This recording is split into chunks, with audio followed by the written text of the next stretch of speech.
5 ways facilities managers can tackle hidden cyber risks in building systems. Like, comment and subscribe for all the latest on our new videos.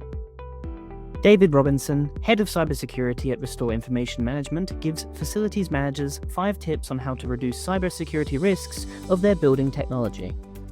43% of UK businesses reported a cybersecurity breach in the last 12 months, yet adoption of advanced controls like two-factor authentication remains low. Interconnected building technologies such as building management systems, BMS, CCTV, and access control are creating hidden cyber risks that facilities managers must address.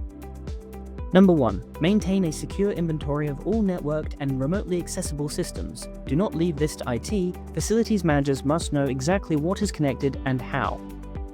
Number 2. Shared passwords are a massive security loophole. Implement a strict password policy that includes regular updates and immediate credential changes when staff depart. Number 3. Conduct monthly audits of both employee and contractor access. Revoke permissions immediately once a contractor's work is complete or a staff member leaves the business.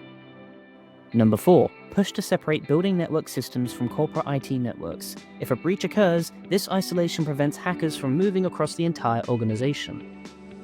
Number 5. Facilities managers must lead on cybersecurity. Run organization-wide training to highlight the physical consequences of an attack, such as disabled heating, failed CCTV, or unlocked doors.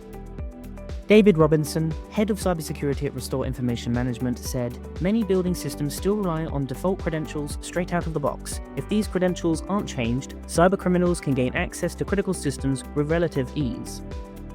Robinson added, "As today's digital building systems become more connected and cloud-based, facilities managers are chasing systems that are evolving quicker than they can protect them. Without the right controls, attackers could cause disruption in building systems and the organization's wider network." To learn more, read the full article in our opinion category. Read more at TWinFM.com.